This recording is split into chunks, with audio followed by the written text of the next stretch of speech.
40%, 40% of our investors use a self-directed IRA to invest in real estate. So it's really a great avenue to, get out of the stock market into real estate.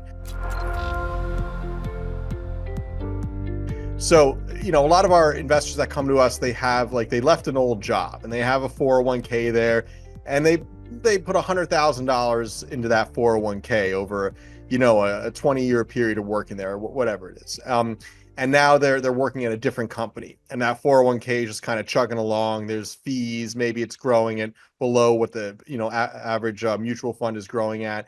And now they want to actually self-direct that out of real estate and into this 42-unit apartment building that we're buying in Passaic, New Jersey. Okay, so how would someone take an old 401k and then self-direct it into a real estate deal with People's Capital Group? How would they go about that? Sure. It's a really common process. We have a lot of people who retire, or they move on, or they left behind orphan 401ks in a series of positions they held. And so we would help them open up a self-directed IRA here, and we would help them with the process of rolling over their funds from the 401k to their new IRA. With the case of rollovers and 401ks, the client would go to the original, the sponsor or the owner of the 401k, whether it's at Fidelity or Schwab or whatever custodian is there, and initiate a rollover. It's not a taxable event, so you don't have to worry about taxes. The money arrives over here, usually in about 2 weeks with most of the major brokerage houses. Sometimes it takes a little longer. We've had teachers' savings plan people, and some of the public pensions will distribute quarterly. So sometimes someone will want to move money in, say, July, and they'll have to wait till September. We just had a case like that.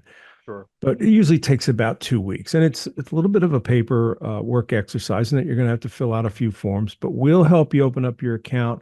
You'll tell us a bit about the rollover that you're going to do.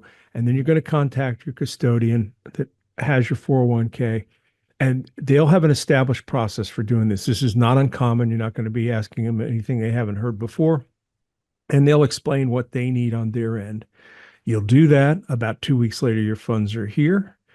During that time, if you wanted to, say, invest with People's, you would execute the documents associated with participation in the People's Fund, or in a real estate multifamily syndication, or whatever it is that you're going to do with Aaron. And that usually consists of a subscription agreement or purchase agreement of some kind. There's usually an operating agreement or a private placement memorandum. And then, of course, one thing you have to do is get the wire instructions and the ways that Aaron would want money sent over. And we help with all of that. You simply log on to your account, indicate that you want to buy a new asset or make a new investment. You answer a few questions. You upload the documents you executed with Aaron, and within 48 hours, Aaron has your funds and is putting them to work. That's pretty easy. It's open the account, fund the account, make your asset purchase. Right. And in the cash flow from that apartment building, does that go back to the person's pocket so they can go on vacation with their family, or does it go back to the IRA custodian there? It goes back to the IRA custodian. Everything is done inside of the IRA.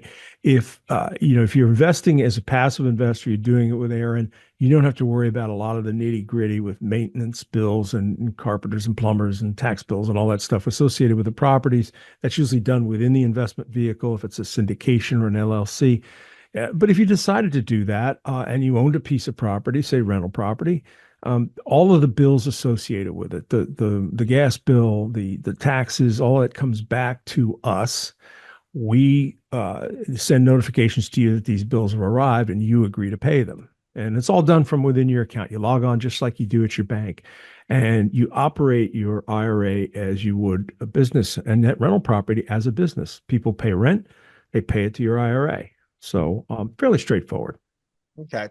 So then people could also self-direct their IRA into, say, a beach house, and then rent that house out, and the rent checks go back to the IRA custodian, and then the pipe leaks and you got to call a plumber, and then that plumber needs a check, and that check's going to come from the IRA custodian.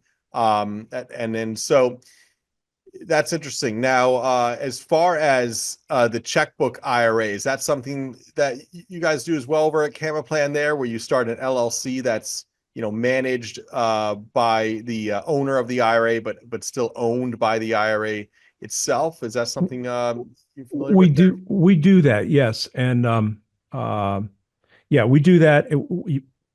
At one point, we were discouraging them.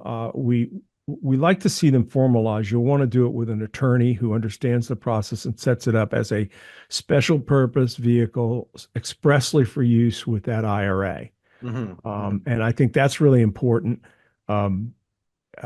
Yes, we do them, but we can recommend some attorneys to set that up if that's what you would need.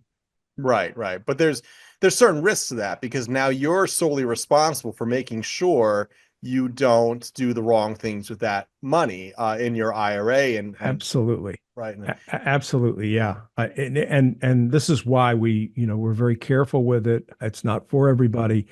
Your paperwork has to be kitchen clean. You have to keep your records properly. It's something that attracts attention, and it's the unusual activities that attract attention with any kind of tax matter, whether it's your income taxes that you file every year or something like this. So, yeah, yes, we do them.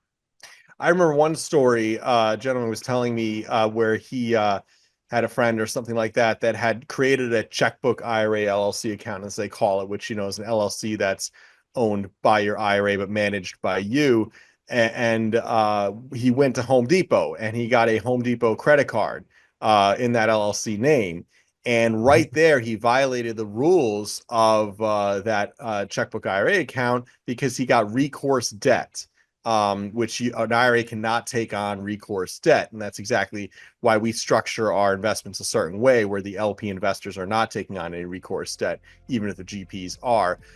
So it's an IRA-friendly investment. But that's probably something you may have seen before as well. Right? It's one of those horror stories out there. Yes. And this is why we advise you to get proper counsel for this stuff, because you want to set it up the right way from the get-go.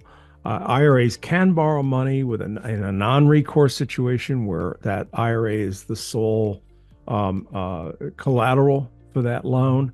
But again, for an IRA, you're also going to pay taxes on any income generated in proportion to the amount of money that was borrowed to acquire that asset. So if you put $50,000 down on a $100,000, just to keep everything even Steven, and you borrow the remaining 50% of the income, at least in the first year, would be taxable as UDFI.